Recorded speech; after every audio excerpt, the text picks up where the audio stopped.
Morning, Bad Sights. Hope you're all doing well this morning, having a good night's sleep. Um, just have a couple of videos I'm going to share today. If you just give me 1 second. Alright, I gotta take care of this lighting. Make sure that, alright. Sorry, I'm breaking the fourth wall. I don't care. No one cares. Anyway, getting into some hot topics this morning. You're never gonna believe this. Just hold on a second. I gotta share this. Like, listen to this.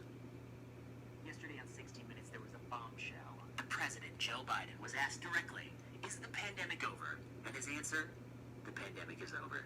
Although we still have a problem with coronavirus and COVID-19, the pandemic phase, the emergency phase is over. That's what the president is saying on 60 Minutes. It's created quite a stir online where many people are saying they disagree.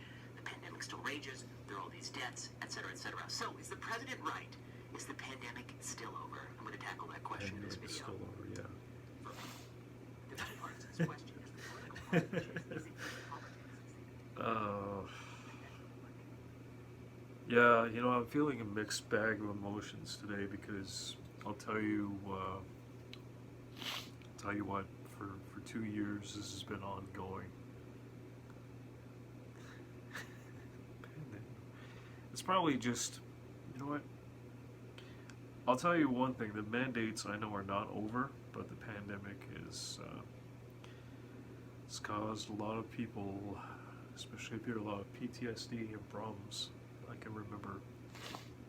can remember going back a year and dealing with this pandemic nonsense, the mandates, the lockdowns. It was horrible. I didn't even know what to expect, and a couple of times I think I wound up in the hospital because I remember enduring months of like extreme isolation. I don't know if you guys in the States can relate. Maybe you guys are living with friends or with families, but for many, true forced loneliness, adult males have to deal with. Basically, we have to deal with months of, if not years, of being forced into isolation because, number one, the job market has gotten a little bit scarce, and two, for the sake of it's easiest to stay at home as opposed to spending much money out there in public where it's gotten a little bit complicated. You can't really just go out and mingle with people like you used to. Not to mention the cost of living has gone up a little bit. So, best case scenario, okay, let's just say that for a moment, if this pandemic has actually ended for good, here's what's going to happen. I think, though, that there's going to take a long, the damage is done. I don't want to be that guy to say it, but the damage is done. The recovery process is going to take years, if that, you know what, like, how is the world going to be able to recover from a 2-year pandemic? When they shut down, like, everything. Aside from the grocery stores, they shut down small businesses. For Christ's sakes, during the Freedom Convoy, it was bad. I'm not gonna get into it right now because I'm just waking up. Actually, I didn't get much sleep last night, but it was bad. Our Prime Minister, he actually still, he's in power. He still wants to push these mandates, like 80 to 9% of everybody to get either jab or booster. So that's our situation up in Canada. So when I hear these stories, oh yeah, the pandemic is over, let's all celebrate, yeah. No, it means nothing. This doesn't change anything. What matters is that, the the mandates may have stopped for a little while, but again, you know what? I've been turned down entire jobs because of this stupid pandemic. Not because I wasn't qualified, but because of the new laws. You know, the pandemic. You had to get one of these, or else you couldn't work. And in Canada, we don't know what the long-term story is going to be. We don't even know if Trudeau is going to be out of office. So, yeah, our dictator of a leader who doesn't care about us, about freedom.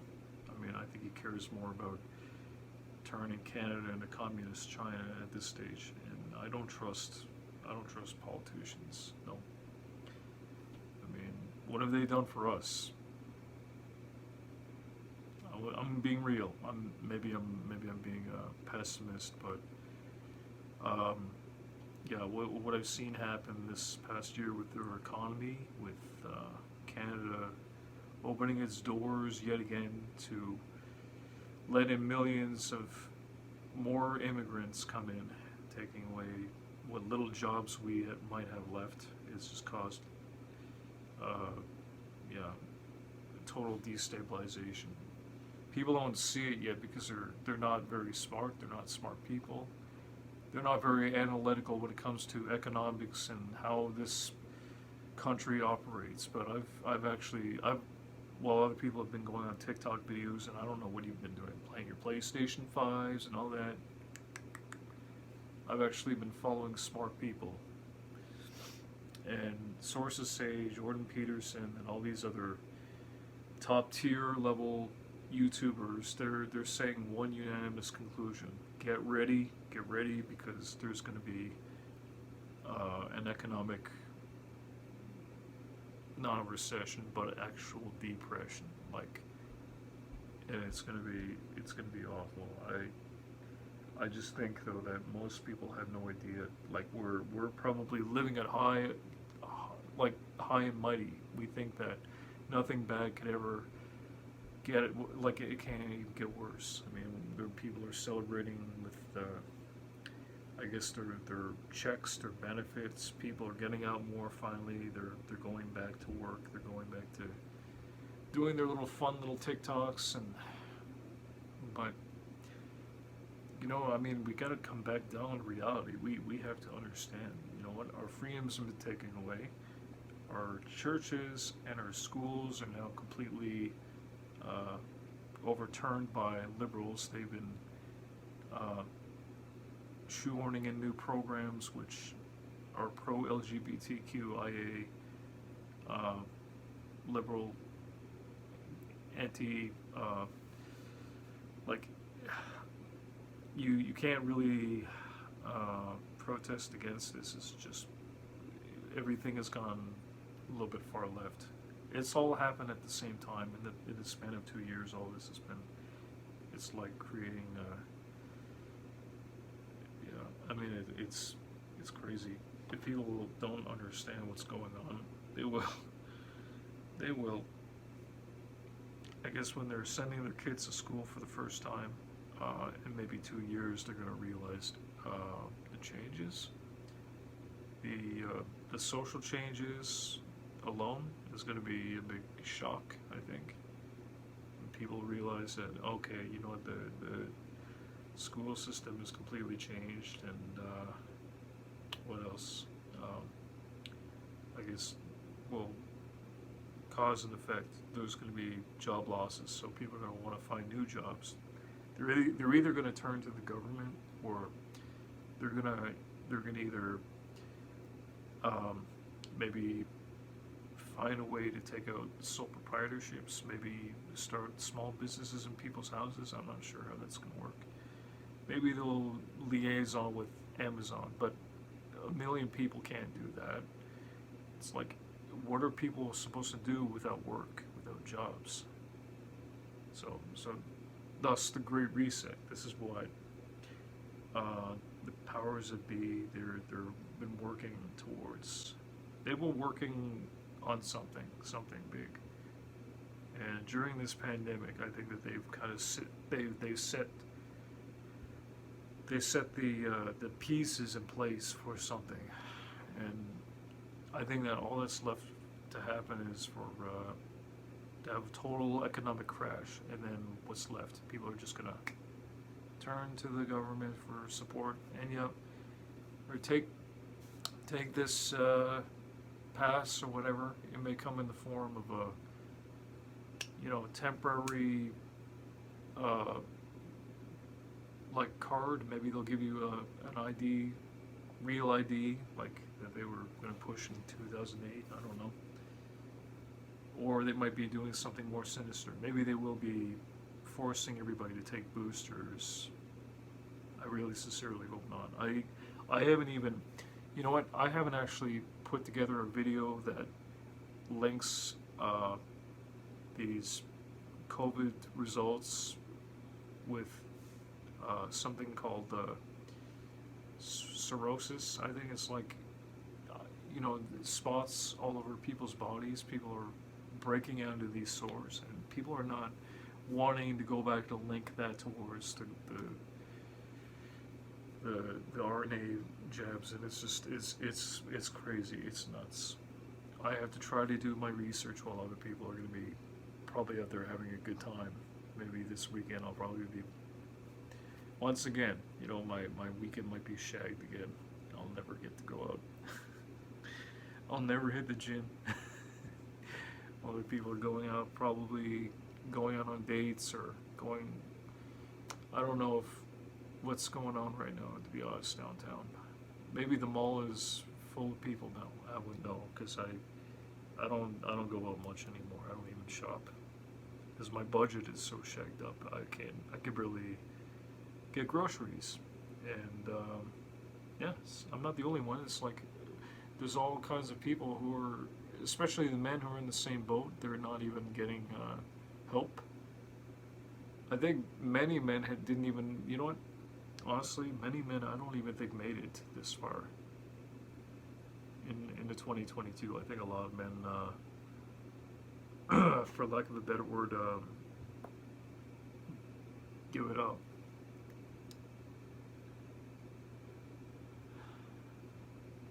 Yeah.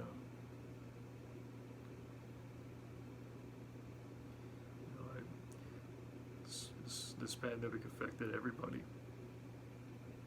Sometimes people, they reach breaking points. They get a threshold. Sometimes they don't get the help that they needed. I can relate. Because I'm among one of those men. One of those men that needed help. But I like to thank God. I like to thank God right now, because I don't know how else I would have been able to survive. My family, for sure, they underestimated. They didn't think that I was going to be easily going to be almost on the fringe, because we're just men. We're not made of stone. I really wanted to find good people ever since this pandemic began. It was just, yeah. Lately, I've been contemplating about whether or not I should move, whether or not I should get out of the city. Might be a good idea, but where would I go? And it's like, I'm just kind of waiting and seeing. People say, oh yeah, the pandemic is over, let's celebrate. Yeah, word. Cool. I'm not in a celebratory mood, because I'm dreading what is going to happen coming next month. Will I have enough left to pay for groceries? Will I have enough left over to do anything, let alone move or have any options? That's what I'm trying to. If you get a job, don't complain at all. I don't care if your boss is a piece of shit. Listen to what they have to say. Just do your work.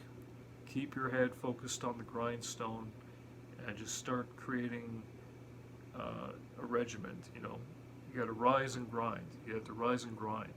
This is that time not to celebrate. This is that time to actually focus and buckle down, like double down hard, because what time you've lost, you're gonna have to make up for it.